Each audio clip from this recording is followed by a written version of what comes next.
வணக்கம். இன்னைக்கு வந்து இந்த ராசிபலன் பார்க்கறதுக்கு முன்னாடி நான் சில விஷயங்களை சொல்லணும். ஃபர்ஸ்ட் பாருங்க, எல்லாரோட ஜாதகத்துல ஒரு பர்த் டைமு பர்த் இயர் சரியா இருக்காது. நிறைய பேருக்கு டைம் கொஞ்சம் தப்பா இருக்கும். அந்த டைம்ல நம்ம ஜாதகம் பார்க்கறதுக்காக கை ரேகை வச்சுதான் பார்க்கணும். நம்ம கையிலே கூட ராசிகள் இருக்கு, 12 ராசிகள் இருக்கு, கிரகங்கள் இருக்கு. இப்ப ஃபார் எக்ஸாம்பிள் இப்ப திருமண யோகம் ஜாதகத்துல கன்ஃபார்ம் ஆயிடுச்சுன்னா, நவாம்சத்துல கன்ஃபார்ம் ஆயிடுச்சுன்னா, கை ரேகையில சுக்கிர ரேகை அந்த டைம் பீரியட்ல சேருதா, அது ரெண்டுமே நம்ம கம்பைன் பண்ணதான் ஆகணும். ஸோ ரெண்டு கம்பைன் பண்ணும்போது இந்த இவெண்ட் எப்போ நடக்கும்னு நம்ம ஈஸியா சொல்லிடலாம். அது விட்டுட்டு நாம நிறைய பேர் என்னென்னமோ சொல்றாங்க. ஆனா நமக்கு வேண்டியது என்ன? நம்ம திருமணம் எப்போ நடக்கும், பரிகாரமோ அதெல்லாம் விடுங்க, செகண்டரி. ஆனா அந்த ஈவெண்ட் எப்போ நடக்கும் அது இம்பார்ட்டண்ட்டாக நம்ம கண்டுபிடிக்கிறதுக்காக கை ரேகை, ஜாதகம், நவாம்ச குண்டலி இது எல்லாமே பார்க்கணும். யூஸ்வலா நான் பிரஷ்ன சாஸ்திரமும் பார்க்குறேன். அந்த பிரஷ்ன சாஸ்திரம் பார்க்கும்போது அங்கே ஒரு கம்பைன் ஆயிடுச்சுன்னா, ஒரே ரிசல்ட் வந்துருச்சுன்னா கண்டிப்பா அந்த ஈவெண்ட் இந்த டைம்ல நடக்கணும்னு சொல்லலாம். ஸோ அதுக்காக நீங்க பைரவி ஆஸ்ட்ரோல நீங்க இந்த கன்சல்டேஷன் எடுத்துக்கலாம். உங்க ஜாதகம் பார்த்து உங்க கைரேகையை பார்த்து நான் உங்க கேள்விக்கு ஒரு கரெக்டான ப்ரொடக்ஷன் நான் கொடுக்குறேன். ரிஷப ராசி 2026 ஜூலை மந்த்ல இந்த ரிஷப ராசியில பிறந்தவருக்கு என்னென்ன பாசிட்டிவ் நெகட்டிவ் இருக்கு நம்ம பார்க்கலாம். ரிஷப ராசியில செவ்வாய் இருக்கிறதுனால யூஸ்வலா சப்தமாதிபதி ராசியில இருக்கிறது திருமணத்துக்கு மிகப்பெரிய ஒரு நல்ல யோகம். எப்படின்னா திருமணம் அமைகிற சான்சஸ் நிறைய பேர் கேட்பாங்க, சார் அந்த திருமணம் எப்படி சார், எப்போ சார்ன்னுட்டு.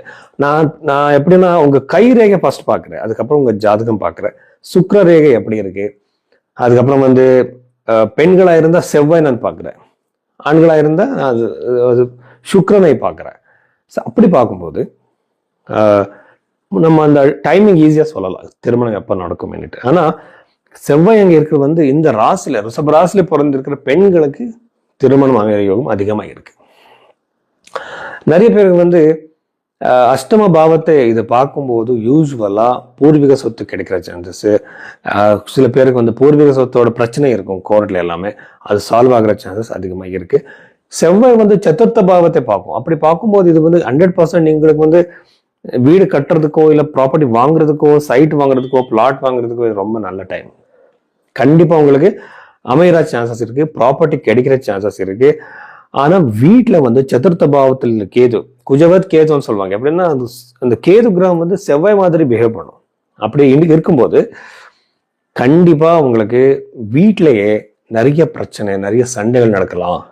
அன்னெசரியான விஷயங்களுக்கு ஏதாவது ஒரு சண்டை நடக்குது, பிரிக்கிறது, பிரச்சனை வர்றது, சண்டை போடுறது, இந்த மாதிரி ரொம்ப டிஸ்டர்பிங்கான ஈவெண்ட்ஸ் நடக்கிற சான்சஸ் ரிஷபராசியில பிறந்தவருக்கு. ரொம்ப ஜாகிரதையா இருங்க, கண்ட்ரோலடா இருங்க. எந்த மாதிரி பிரச்சனை இருந்தாலும் கூட நீங்க பேசி சரி பண்ணிக்கலாம். 3rd ஹவுஸ்ல இருக்கிற குரு கிரகம், சுக்கிரன், புதன்னாலே கண்டிப்பா நீங்க ரொம்ப ஒரு நிறைய கோவில்களுக்கு நீங்க போற சான்சஸ் இருக்கு.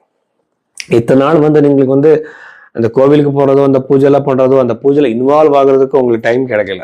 ஆனா இப்போ அந்த டைம் வரும், அந்த சிச்சுவேஷன், அந்த ஒரு என்விரான்மெண்ட் கிரியேட் ஆகும். அந்த என்விரான்மெண்ட்ல நீங்க கண்டிப்பா இன்வால்வ் ஆவீங்க. ஸோ இந்த குலதெய்வத்துக்கு போகவே இல்லை சார், எனக்கு டைமே கிடைக்கலன்னு கேட்பாங்க. அவருக்கு எல்லாருமே இந்த மாதிரி எல்லாம் பாசிபிலிட்டிஸ் இருக்கு. 2வது வீட்டுல இருக்கிற சூரியன். இப்ப நிறைய பேருக்கு ஒரு ரெண்ட் வர்ற ப்ராப்பர்ட்டி வாங்கணும்னுட்டு இன்ட்ரெஸ்ட் இருக்கும். அவருக்கு எல்லாருக்குமே ரொம்ப நல்லா இருக்கு. இந்த கரியர் ரிலேட்டட் விஷயத்தை நம்ம பார்த்தா ராகு அங்க இருக்கிறதுனால ஒரு வெளிநாட்டு ஜாபுக்காக யார் யார் தேடுறீங்களோ ரொம்ப சக்சஸ் இருக்கு. ஜாபுக்காக இந்த ஊர் விட்டு வெளியே போயிட்டு இருக்கீங்களா, உங்களுக்கு ரொம்ப நல்ல டைம் வந்திருக்கு. அதுக்கப்புறம் நவம பாவம், தசம பாவம், ஏகாதச பாவம், இதெல்லாமே நம்ம பார்த்தா ரொம்ப நல்லாவே தெரியுது. கரியர்ல மிகப்பெரிய சக்சஸ், ப்ரோக்ரஸ், கரியர்ல நிறைய மாற்றங்கள், பாசிட்டிவ் சேஞ்சஸ் உங்களுக்கு அதிகமா இருக்கு. புது ஜாப் கூட உங்களுக்கு கிடைக்கலாம். இத்தனை நாள் உங்களுக்கு பிடிச்சிருக்கிற ஒரு ஜாப் கிடைக்கல, ஆனா இந்த டைம்ல அது கிடைக்கும்.